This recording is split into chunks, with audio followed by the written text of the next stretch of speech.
আজকে বাসায় মেহমান আসবে, এর জন্য আমি নিজের হাতে রোস্ট বানাবো।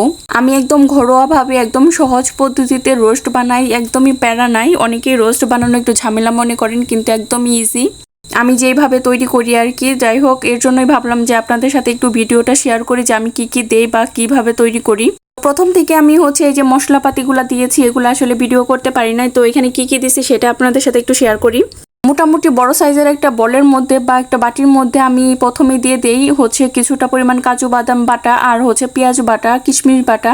এর মধ্যে রোস্টের যে মশলাটা আছে এটাও পরিমাণ বুঝে আমি দিয়ে দেই।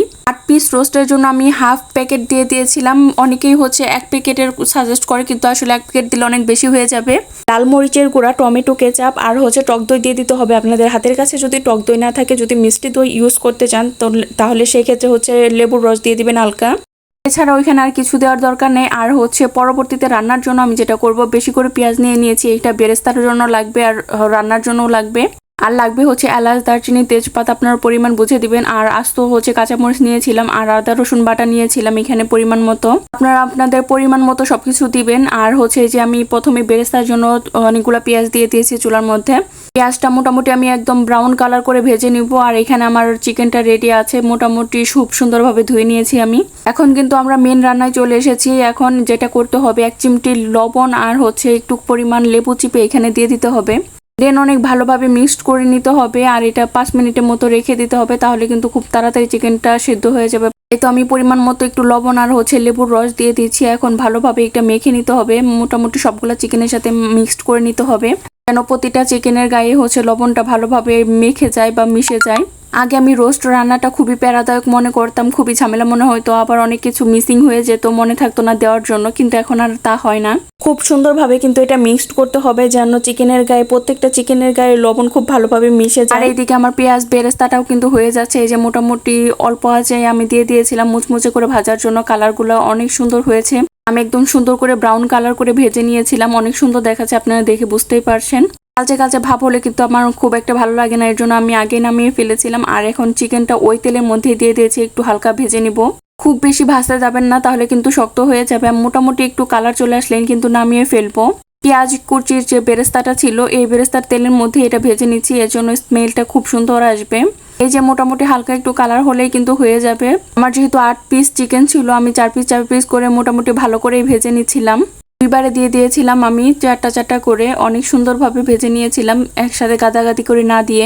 আপনারাও পরিমাণ বুঝে খুব সুন্দরভাবে এভাবে ভেজে নেবেন। মোটামুটি এই কাজটা হলে কিন্তু আমার রান্নার প্রসেসে চলে যাব।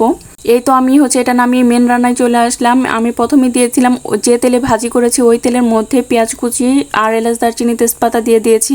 এখন কিন্তু খুব সুন্দর একটা স্মেল আসবে। এখন দিয়ে দিব আদা রসুন পেস্ট।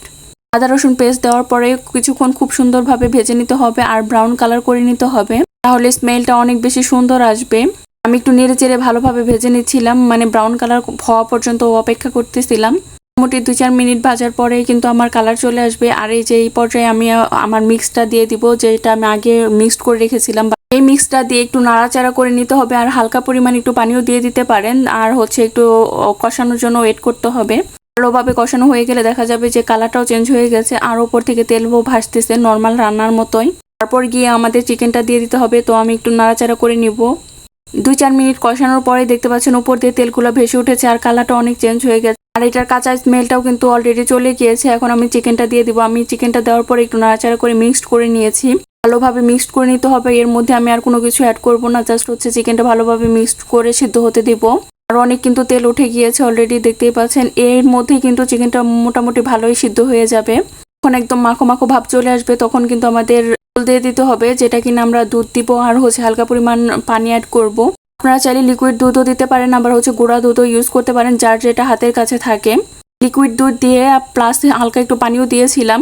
দিয়ে দেন লাস্টে আমি কাঁচা মরিচটা অ্যাড করে দিব। আর লাস্টে একদম ঘি অ্যাড করে দিব, তাহলে কিন্তু আমি একদম পারফেক্ট হয়ে যাবে। এই রেসিপিটাতে কিন্তু একদম ইজি ওয়েতে করা।